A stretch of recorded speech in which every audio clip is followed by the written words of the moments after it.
It's interesting to do a podcast with you and your son because it's Mm. like I always see these sitcoms where they have a quirky, weird guy that lives in the garage, and I'm like, what are you doing there?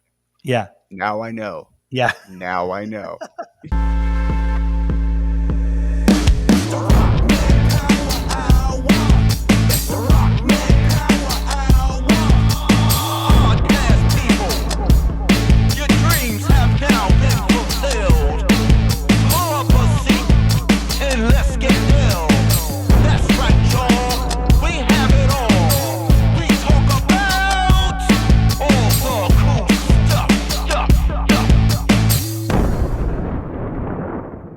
All right, everybody. Welcome back to the Rockman Power Hour. This is episode 5. Thanks again for sticking with us, and we really, really appreciate all the support that we've been getting on social media and just in general, the messages you've been sending us. And you're enjoying the show, and we're enjoying doing it. So again, thank you for all the support. We think it's really, really important to let you know that right off the bat. This week, we're going to be talking about something really, really special. It's called Cowboy Bebop. And Cowboy Bebop, if you're not familiar with it, is an anime from the late 90s that was a huge underground sensation and is beloved by fans all across the world. Netflix decided to do the daunting task of making this a live action show. And we're going to talk all about that today. We're going to talk to some of the cast members from Cowboy Bebop. We're going to talk to the executive producer, and we're also going to have a special guest joining us to break down Cowboy Bebop. And we have an expert with us. Let's just say a lot more of an expert than I am. But before we go too much further, I'd like to introduce my co-host Ryan Stick. What's going on, Ryan? How are you? Listen, I'm in a land of construction happening next to my apartment, and it's going to be interesting. But you know what's amazing? Cowboy Bebop. So happy that this show exists. And, I'm not familiar with the anime, but I am familiar with the show now, and I think it's freaking awesome. So it's going to be interesting. I'm a new fan. And then Yeah. we're going to be talking to a fan of like the anime, so it's going to be really nice to compare notes and stuff like that. The fresh perspective meets the I don't know, the possibly jaded or elated original fan. So it's going to be great. Just want to take a minute to thank this week's sponsor, Playground Poker. They've been great with us, and they are back this week again to sponsor the show. If you're not familiar with Playground Poker, do yourself a favor and get in your car and go over the Mercier Bridge if you're in Montreal. 15 minutes from Montreal, and you will land in poker heaven. They have over 40 poker tables, over 500 slot machines, and it is really a fun place to go. Ryan and I actually went last week, and we had an absolute blast. Um, did we come out on top? Not necessarily, but that's okay. That's not what it's about. It's about having fun. And the whole time we were there, we were getting drinks. Ryan had a couple of alcoholic drinks. I had some non-alcoholic drinks, which worked for me great. And those are all free when you're playing. So make sure you go check out Playground Poker. The Bad Beat Jackpot promotion is happening right now. Over $500,000 for a jackpot. Separate indoor smoking section. It's properly ventilated and separated for the general gaming floor. But if you're a smoker, you're not going to be ostracized if you smoke at Playground Poker. You'll have a spot. And that's what I like about that place. It just feels like it's home. If you're into poker and you're into slot machines and you just want to go have a good time, you're going to feel welcome. Great customer service and free valet service too. If you show up with your car, they will park it for you. And if you go on Mondays, they've got the 10-ounce prime rib and scampi dinner for only $19. So go check out Playground Poker. All right, Ryan, Cowboy Bebop. What do you think? Cowboy Bebop. It's to me, and please ignore the banging in the background. Everybody is just so excited about this show they decided to use hammers against their walls. At bad moments. No, Cowboy Bebop. As soon as it began, I said this show has style, and this show is brutal and cool, much like our two heroes. But another thing that really interested me is I like space that's a little dirty. Yeah. Like Star Trek, that's cool, but everybody washes. Takes the lint off their uniforms. I liked Yeah. Star Wars where like literally you could see the grime of space. And this definitely celebrates style like Guardians of the Galaxy did, but at the same time does it with a style that Quentin Tarantino would have did. So that's kind of interesting to me because I haven't seen that yet. I haven't seen suave space. And I Yeah. think this is what this is, suave space. Yeah. So this is the description. Okay, this is the description that if you do a Wikipedia search on Cowboy Bebop, this is the show description: action adventure, black comedy, crime thriller, drama, science fiction, and space western. So when you're giving off references like Quentin Tarantino, you're spot on, because Tarantino is known to be a guy that jumps through all kinds of genres when you're watching a movie. And that's exactly what I feel when I watch Cowboy Bebop. It does exactly that. It's very hard to pin down, and it obviously has a ton of influences. It draws from a lot of different things, and it's got this soundtrack that is just addictive. I mean, Oh, yeah. it's great beboppy jazz, and it's just fun. It's a lot of Yeah. fun. So, but I'm not an expert when it comes to Cowboy Bebop. I'm not someone who prides myself as being a Cowboy Bebop connoisseur. You know, if you want to talk to me about Star Wars, you want to talk to me about Marvel, you want to talk to me about John Carpenter, I can get deep. Okay, but when it comes to Cowboy Bebop, I'm a casual fan who's becoming more and more of a fan. But I'm not someone that finished the anime. I actually watched a few episodes and then watched almost all of this season of the live action. So I think I'm at episode 8 now, and I'm really, really enjoying it. But Cowboy Bebop is something that first came on my radar because of my kids. Both my daughter and my son are big, big Cowboy Bebop fans, and they've been bugging me for probably about a year and a half now to sit down and finish it. And I think there's like 27 episodes, and I got, life gets in the way. So I wanted to bring on this week my son, Nathan, who is a big, big Cowboy Bebop fan, knows the subject matter. And, I'm sorry, Netflix, I let him watch Cowboy Bebop. I know it's not supposed to, but he's on the show. So there's a reason why he watched all of Cowboy Bebop. So he's watched the entire first season of the live action, and he's got some thoughts on it. So welcome everybody to the podcast. My son, Nathan Rockman. How's Hello. it going? Yo. How's it going? Good. So, okay. Cowboy Bebop. Tell everybody about how much fucking hate it. It fucking sucks. you didn't like it. No, I loved it. It's amazing. Okay. Absolutely great. So everything, yeah. I believed you. I know, right? I was like, geez, can you get this guy out of here? Netflix is. I just wanted my fame. I just wanted 15 minutes of fame. That's okay, so Nathan, tell everybody about our experience with Cowboy Bebop as father and son. There's none. Absolutely none. I tried to get you to watch it a lot, but you're stubborn, so you won't. Animation, Yeah. But I first got introduced to it from my friend Drake. He, I was same as you. I was like, animation, I don't know, anime seems kind of weird, like has that weird stigma of everything. But one day he just dropped it in my mailbox and it's like, watch it. I'm like, okay. So I did, and it's really cool. It blew me away. I didn't know something could be like that. Something that style has never really been done before. It's like original. It's kind of the perfect combination of styles, and yeah, just with the music, the cinematography in the show is amazing. The voice acting is great. Some people would hate me for that, but the English is way better than the Japanese. Right. And yeah, it's just the perfect blend of styles and themes for just such a fun show. So being a hardcore fan of the animated show, what was it like for you when because I know you were really, really excited about watching the live action. I mean, yeah. I needed, when Netflix gave me the green light to watch in advance, I needed a code. And I remember messaging you going, okay, I've got Cowboy Bebop. You can start watching it now. And I'm going to be home later and we'll watch more together if we can. But if not, you go ahead and start. And I didn't have the code. And I think you were a little annoyed for a couple of days because I think you were pretty a little excited. bit, because it was teasing me. It was on the Netflix homepage. I saw all the descriptions of the episodes and I'm like, shit, I want to watch this.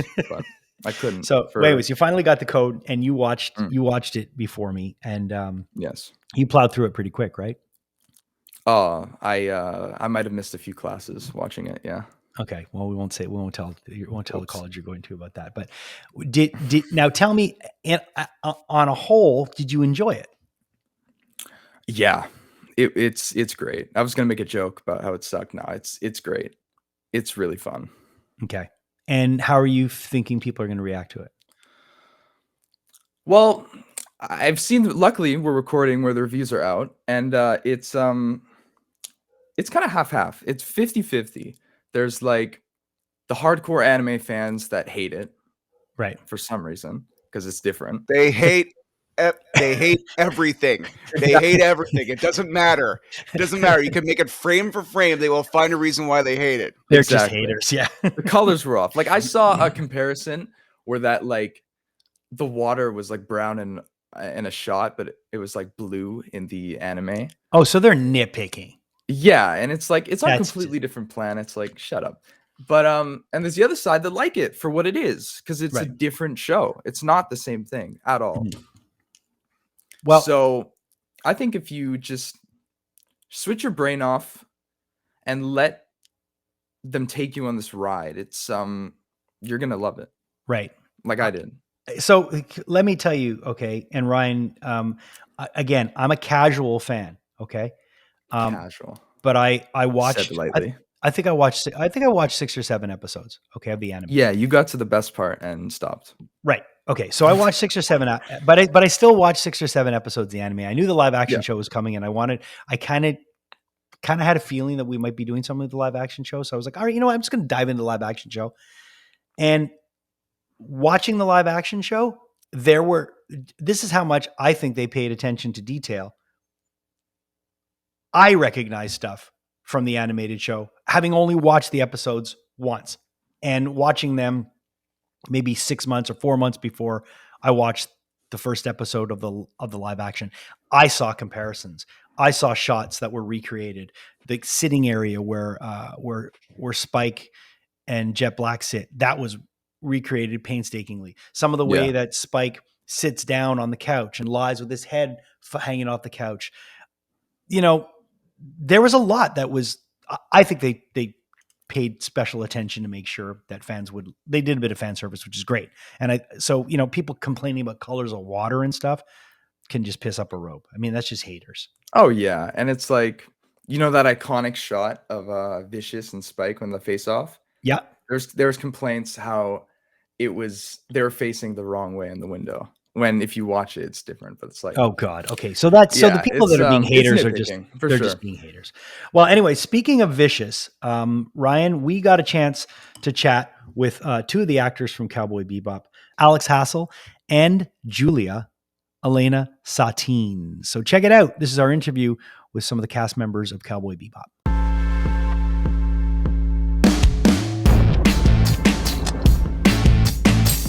Hi. How's it going? Hi. Very good. So listen, there's something about Cowboy Bebop that is very not only late 90s and genre defining and kind of like on its own, but it's really, really special. And it's special in a lot of people's hearts. To see this transformed into a live action show, I was very skeptical, but I got to tell you, it's been done and it's been knocked out of the park. So congratulations. Thank you very, very much. What I love about this story is that right out of the gate, we're set up with, there's some stuff going on and there's some revenge and there's some, you know, there's somebody who took somebody's girl. There's somebody, it's just, there's this whole, it's classic, but at the same time, it's really refreshing. How fun was it to play these characters? I think it was a surprising amount of fun considering how dark and pained they are. Right. We had a really good time, didn't we? Absolutely. Yeah. It's fun to get to play characters that are so complex and so different from ourselves. And to really push into those kind of areas that are not normal life, I suppose. Yeah, it was wonderful. And especially the moments where, you know, we were very clearly recalling something that happened in the anime or, you know, even an aesthetical choice or a camera choice, performance choice, anything. Those moments were especially like, you know, I was pretty giddy being a fan that, you know, oh my God, I can't believe I get to do this. This is the thing, that there's so much attention to detail paid in this transference from anime to live action. You can tell whoever did this handled it with kid gloves. And I don't want to say fan service, but they made sure everyone was happy. And someone who I've been a fly on the wall watching my kids watch Cowboy Bebop because they're just fanatics. They've dragged me in, but I wanted to watch this cold, and I really liked it, but they loved it, and that made me realize, okay, it's gonna be all right. Well, that's great. You know, a big a thing that was important to everyone and central to the whole experience was everyone involved was such fans of the show and had such delight in trying to make this love letter to the fans as we've been talking about it as being. Yeah, and I think what's so cool about it is that people that love the original anime will get so much from it that is recognizable and in the spirit of the original anime, but it's also, there are new twists and turns and surprises, but also people that have no knowledge of the original story or characters. It's such an awesome world to be in, and such an amazing ride to go on. I grew up on film noir, science fiction. Blade Runner is my favorite movie of all time.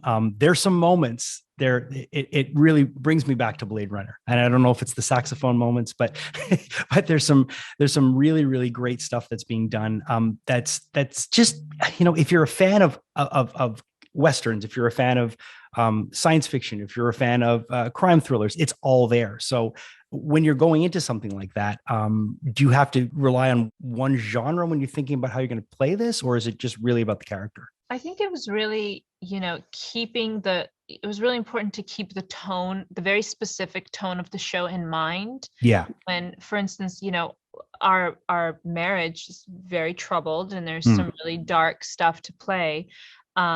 But it's also in the back of your mind. You really have to be aware of the tone that this exists in when doing those scenes. So it is tricky. And someone said earlier, like, oh, your voices are different. It's like there's certain things that you really have to tailor to the genre that you're performing in. And I feel like with this particular piece, the genre is so specific and original to itself that we really had to be very mindful of the choices that we were making as actors. Yeah, and I think when you put those amazing costumes on and have wigs and get onto those incredible sets, your choices sort of get elevated into a slightly heightened place, because it would be sort of dumb to be a kind of kitchen sink drama in that sort of world. You're playing in a different kind of sandpit, aren't you? Absolutely. And there's something too about Blade Runner and the original anime, where there's this sort of vein of loneliness and isolation through it, which I think has been really captured brilliantly in our version, but particularly in our storyline. I think there's the other three characters have that stuff too, but there's lots of kind of poppy, fast-paced repartee, whereas we kind of pull the series into a darker place at the same time. Yeah, you guys definitely need counseling. Definitely. I don't think it's going to work out. But we tried it years ago and Trish just killed the counselor. And you're talking about that theme of loneliness.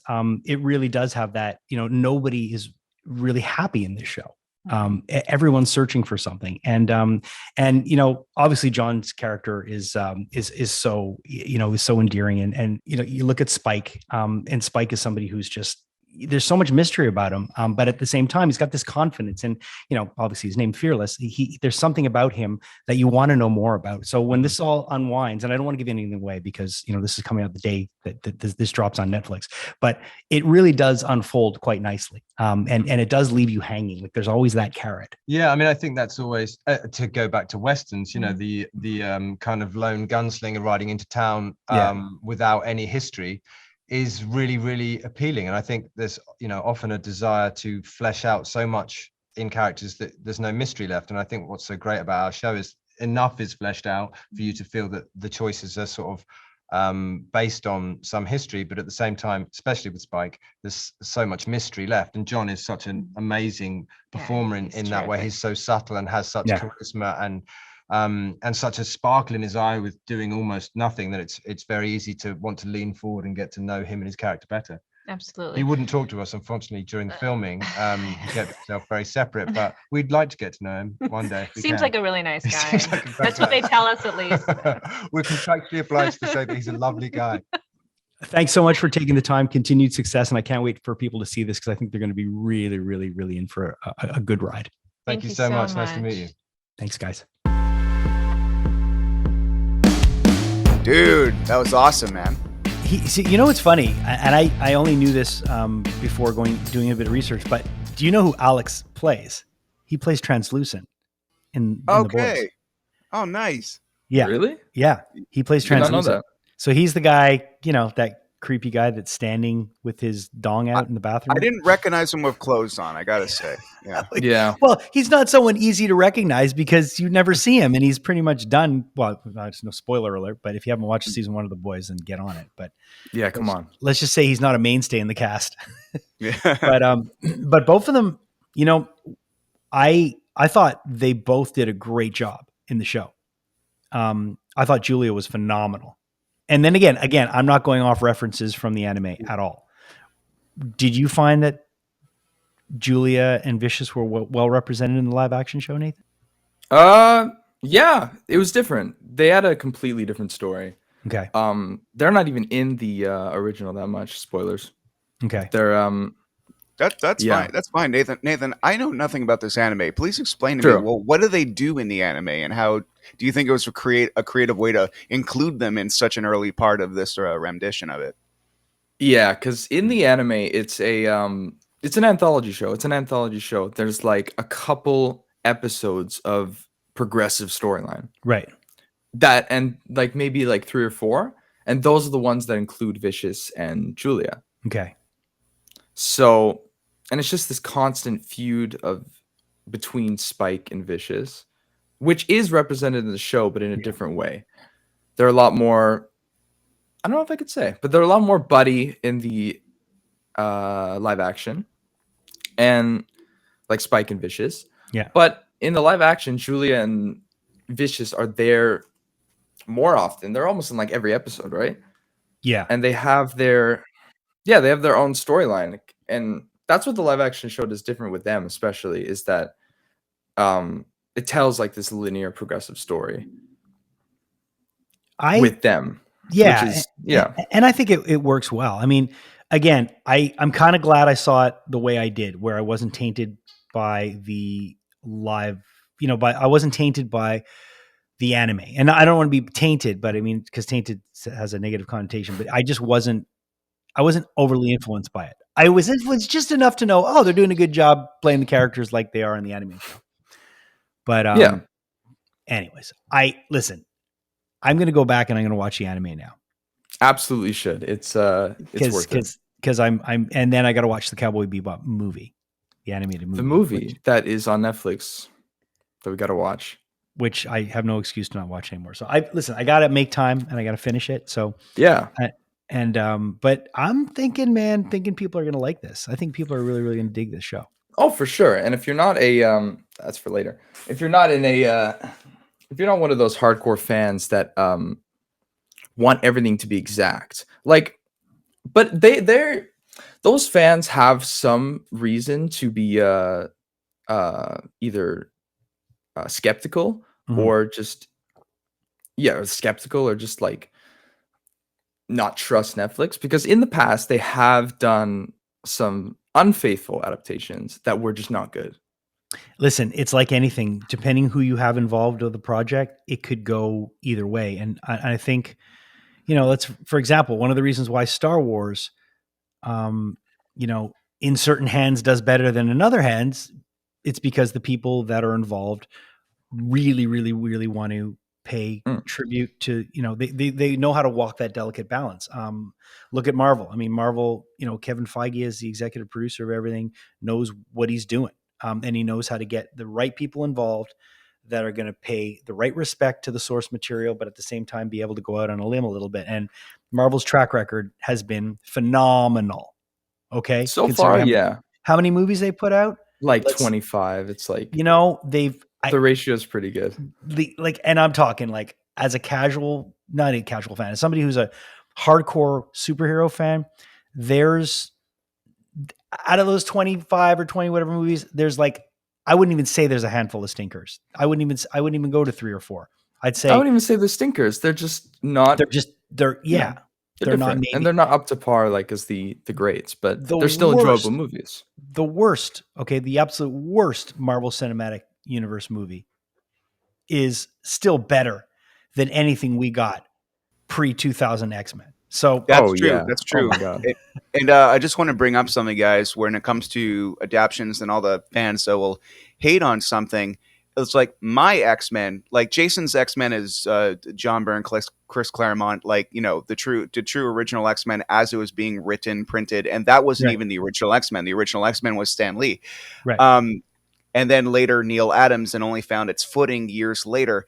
But my X-Men was X-Men the animated series, which just recently, by the way, Disney Plus just dropped a bomb on the world that it's continuing. But even so, those were adaptions of the comic books because they couldn't do everything those comic books were doing.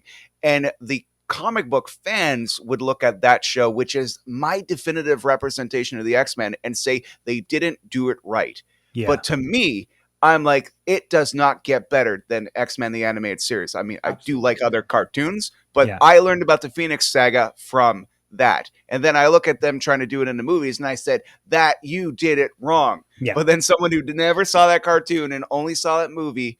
So I think what these hardcore fans need to realize is that interpretation, and there's a way to do something, and there's a way to adapt something, not frame by frame, because let's say Watchmen, with the exception of the squid, is pretty much almost a frame for frame adaptation of the original source material.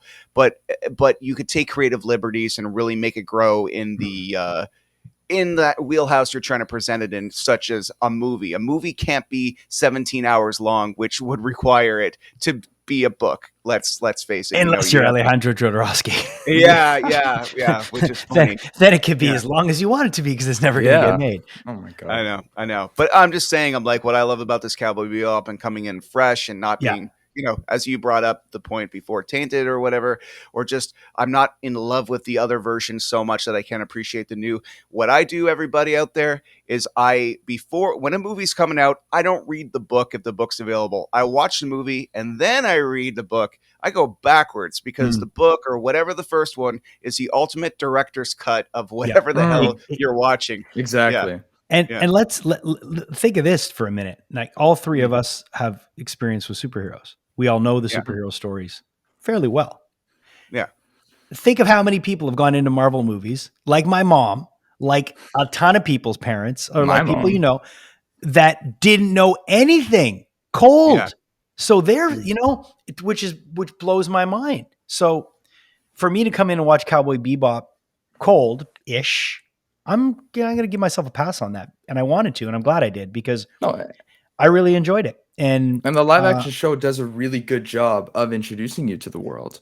Like, they take their time with the episodic format, the long format that they're doing, like hour-long episodes or something. It gives a lot more room to breathe and show you the world. Yeah. And another thing I noticed is with the characters too. The characters have a lot more time and room to just speak. Right. Like, the dialogue's very playful and fun. Like the episode we watched, where it's just Spike and Faye talking about the bounties they've like they were playing with each other, and it's and it's fun. It's like building dialogue that's just like great, that you never see in the original. Okay, the original, so that's not you don't see that in the original. All right, because I was not curious. As much. There's playful dialogue, but with animation you're very limited. Right. Since especially with the 24 minutes that they have for each episode. Well, that's the thing too. Let's also talk about the fact that the original episodes are 24 minutes and these are all an hour. So you got to fill up an hour with something, you know. So, and they do really well. There's also some stuff we were talking about. There's one scene in one of the episodes we were watching where you're like, fans are gonna attack this because they let's not say that. We won't say anything. It's a fun surprise. It's a nice surprise. Yeah. And there's stuff, but you know, listen, I thoroughly enjoyed it. I think John Cho is great in the show. I do too. So good. The first time I ever met that guy was in American Pie, and he's staring at a picture of Stifler's mom, and it's like, yo, that's a MILF. And then years later to see like him, this fit specimen, just kicking the crap out of everybody in space. I'm like, wow, John Cho, you are a transformative actor. John Cho in his 50s too. He's almost in his 50s, and he's acting. Is he really? Yeah, he's like 49 or something. This is cool. Yeah, he was playing like a 30-year-old teenager back in the day. Well, that's it. He's very youthful, and I am a big fan of Mustafa. He's absolutely amazing. Really like Mustafa. I've liked him. You know, everything I've seen him in, I've loved him in, and I loved him in Luke Cage when he played Bushmaster. He was so good in Luke That was Cage. fun. It was great. So I was thinking about it after. He's my favorite character. Oh, he absolutely is. And he's casted perfectly. His voice is just perfect. He's great. He's my favorite character. And I thought it would have been Spike, but no, it's Mustafa. It's Jet Black. I really, really like him. And Mustafa's such a good actor. So I'm partial to the MILF guy. Yeah. Oh, especially with Jet in this the live action, they build on his character a lot more than the original. And in the original, he's more of like this overseer dad type guy who's like, Spike, don't do that, Spike, Yeah. He still is, but they give him, I could say this, they give him a daughter in this live action show, which is which brings a lot more emotional value to everything they do and emotional drive, which is really fun. They all have reasons why they're bounty hunters or why they're Cowboy Bebops or whatever you want to call them. What are they called, Ryan? Nathan, are they Cowboy Bebops? What is a Cowboy Bebop? I think Bebop is the ship. So Bebop's the ship, and they're cowboys. So cowboys are like bounty hunters. They're just called cowboys. Yeah, exactly. Okay. All right. So the Cowboy Bebop is the bounty hunter ship. So Cowboy Bebop, the Bebop ship. All right. So we get stories. There's a reason why these people are all cowboys and why they've become bounty hunters, why they're chasing after it. Like they didn't, go to school. It's like go to university and become cowboys. No, they all fell on hard times or things happened to them. So in the anime, do we get backstory on them all too? That's kind of the whole point of the show is finding out their backstory. Right. And so it's slowly revealed. That's Spike's. Yeah, that's Spike's in the original. That's Spike's motivation. That's his whole story is trying to find out his past, and as well as Faye. That's her whole storyline too. So they really, and in the show, that's where the episodes that progress the story, that's what they're for, is finding out their backstory. And even at the end, you don't really know. So with this one, they take more time to show the backstory, which is a good thing because it's intriguing because and every time they give you a little crumb, I'm like, I want to know more. I want to know more. So. And they don't show you too much, which keeps you engaged. I also want to say that let me get her name right. Daniela Pineda as Faye is perfect. She's so good. She's so good. She's so fun. You could tell she's having fun with the role. Yeah. And she balances really well with John Cho and Mustafa. Yeah, her energy is great. And her again, the first episode when they meet up with her and she ends up getting put somewhere in the ship. And I remember all that from the anime. So right out of the bat, I was like, okay, they're doing this. They're being faithful to this. So may I just bring up something? Jason, you said earlier something before about comic book movies were kind of, with the exception of probably Batman and Superman, were crap before X-Men in 2000s. It's so true. Hang on. Before you say they were crap, the greatest superhero movie of all time is Superman 2 with Christopher Reeve. Okay. And I don't care how many effects you throw at something. I don't care. That is the greatest superhero movie of all time. And I don't know if it's because I was 8 years old when I saw it, but probably. Jason is really a big fan of when Superman grabs an S from his chest and it becomes the Phantom Zone. Oh yeah, a translucent piece of plastic. Okay. Listen, I love Christopher, but yes, go ahead. Yeah, let's go ahead. Okay, finish what you're saying. Well, anyway, it's really funny where if Cowboy Bebop back in '97. Nathan, I like, you don't remember the dark ages. No, yeah. If they said Cowboy Bebop, cool cartoon, let's make it a movie. If you think it would resemble anything from the anime you're talking about and have any sort of love for the characters, it would have been Cowboy Bebop in name only. They were going to. They were planning to make a in I think the early 2000s. They were planning to make a movie with Keanu Reeves as Spike. There you go. Keanu Reeves was just everything. Let's make Keanu Reeves Constantine. He's blonde and British, supposed to resemble Sting. Put Keanu Reeves in there. He was a big fan of the original, so they were going to make a movie, but the budget would have been too high for what they had. They had like a really big script that was really thorough, and they were going to do it, but the budget would have been like, I don't know, like I think it was something crazy. Like if they were going to do the movie properly, it would have been like 500 million Well, something wild. I can tell like you, that. if they would have done Cowboy Bebop, the movie, or the live action in 2000, we would have been staring down the barrel of another Fantastic Four situation. Probably three reboots in, going, oh boy. Yeah, I know you see, this is there. So I love the original. He I loves love the But you original. love the original because your dad showed them to you when you were a little kid, and you're like, They're so fun. They're so fun. The original was great. produced by Roger Corman. Yeah, that's the not even original. Let's talk about the Roger Corman. No, one. not that. No, that one. No, that's horrible. I mean, that's been erased from. Well, they've tried to erase it, but they can't erase life. Hey, Yeah. let's quickly go to our next guest that we have, who, if it wasn't for this guy, the show would never have gotten off the ground, because he is the executive producer. He's also the showrunner of the live action Cowboy Bebop show on Netflix right now. Here is our chat with André Nemec.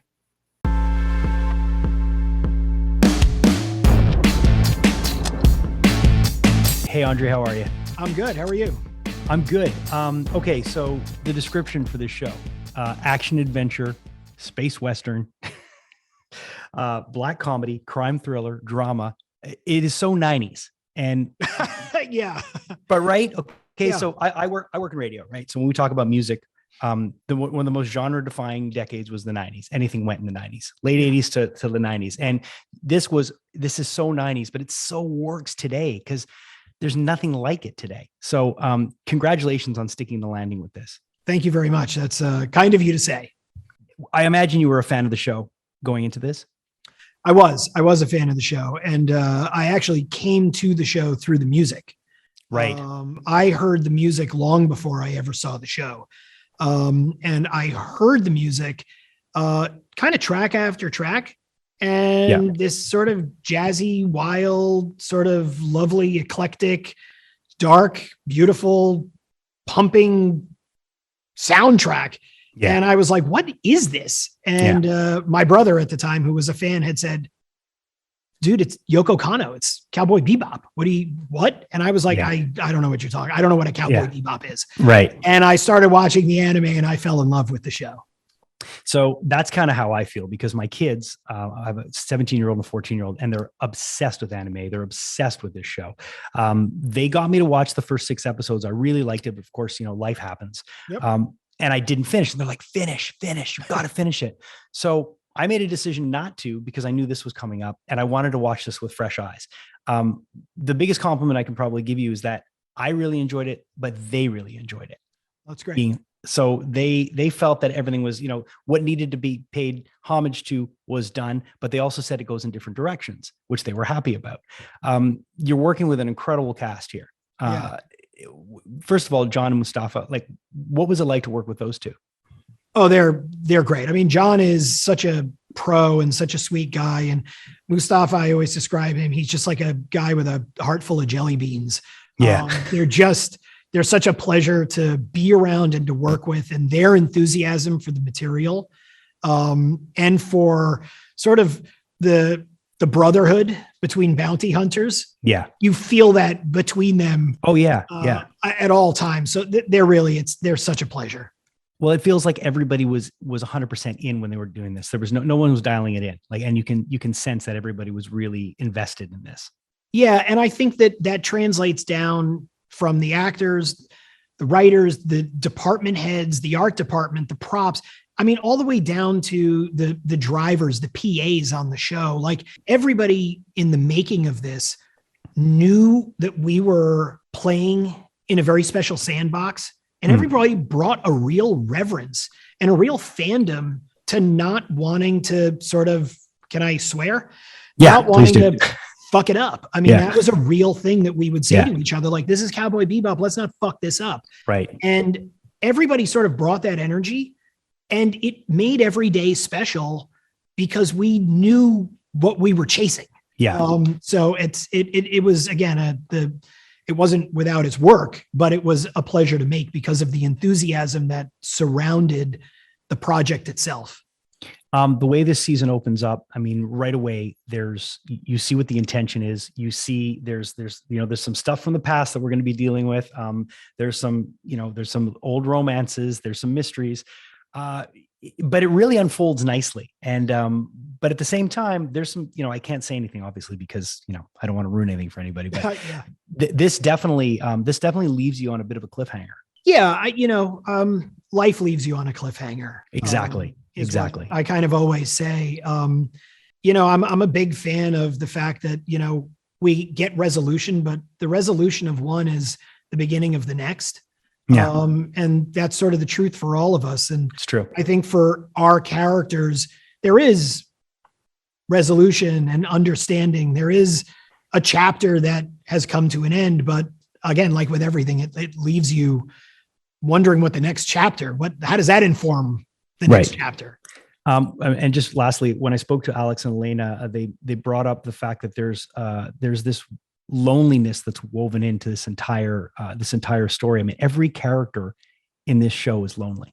They're a tragic bunch. Yeah.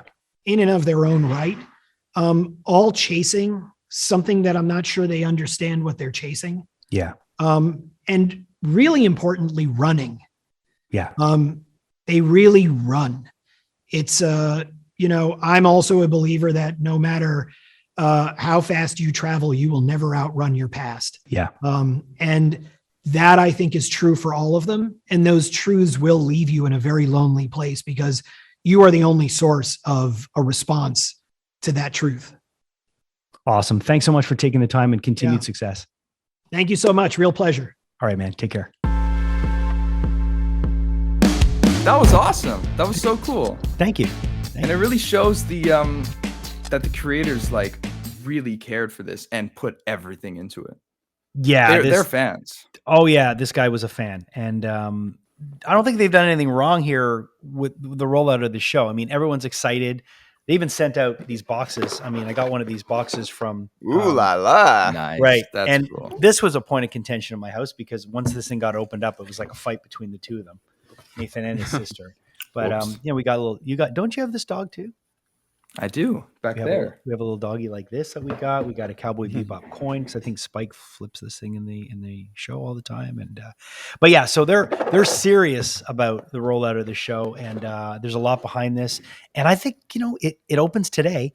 It's there. There you go. There you go. There's Zion. So and yeah, let's talk about the corgi in the show. I mean, the corgi is so adorable. Oh, so cutest thing in the world. That's the best casting. And Nathan, so let's talk about the music really briefly about in this show. The music in this show is incredible. And the composer is back again for the live action show.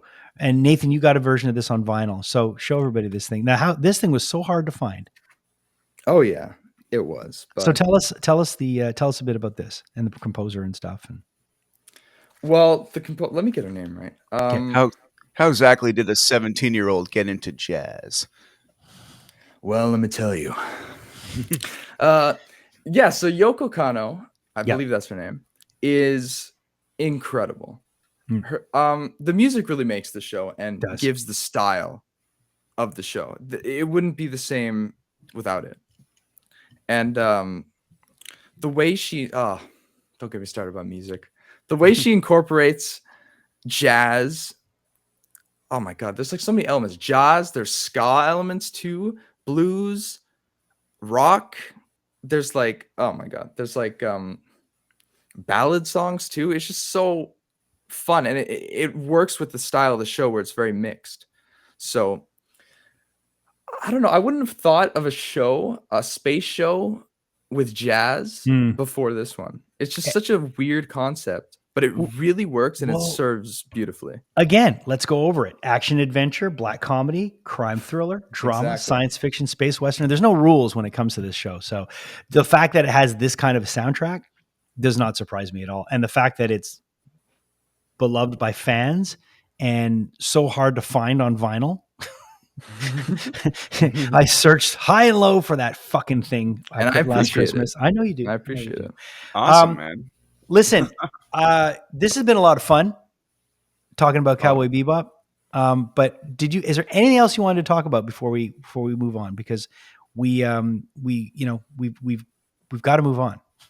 Oh yeah, well, I just want to say that I really like the acting style in the show because it kind of reminded me of an anime, which is everyone can talk a little big, a little faster. It definitely, but everybody's committed, so it's not like one person is refusing to do it and speaking like themselves. It's like you step into the world and you accept that you're in the Cowboy Bebop world, and everyone talks a certain way, which is kind of reminiscent of what I find anime talks like, which is English people trying to dub sentences that they have to speak very fast in order to capture that exact amount of mouth movement.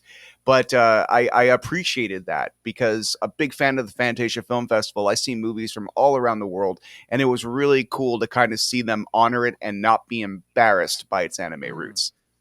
That's a great point, is how they were not embarrassed. They went full on, and it really serves the show well. And there's the obsession now with noodles. Oh, don't get me started. I've had noodles for the last 6 meals. I have to say that I wish I was joking. All I think about now is eating noodles because I watched that show and first of all, Spike's got a bottomless pit when it comes to his appetite, and he's always eating. So yeah, I'm digging it. Listen, I want to thank you guys for coming on. Nathan, thanks for joining us today. Talk about Cowboy Bebop.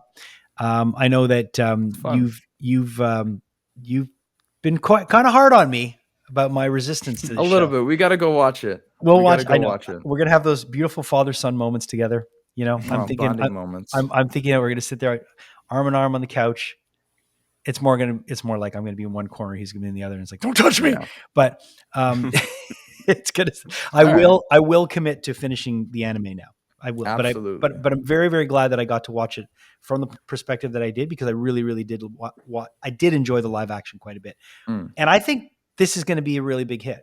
I think a lot of people worldwide, this is going to be a massive sensation, and I think it's going to lend to a second season. So if people give it a chance, absolutely, it's a really special show, and a lot of work was put into it. You can tell there's a lot of love put into the show, a lot of money. That space, a lot of money. That space CGI would have made George Lucas's jaw hit the floor. Like it's funny. It's funny how even like a novelty space show, I wouldn't consider this a novelty space show, but it has comedy, as all this kind of stuff. It's really interesting when you see this and then you see where spaceship battles came from. It's like, wow, if this is the standard that everybody's doing now, that is insane.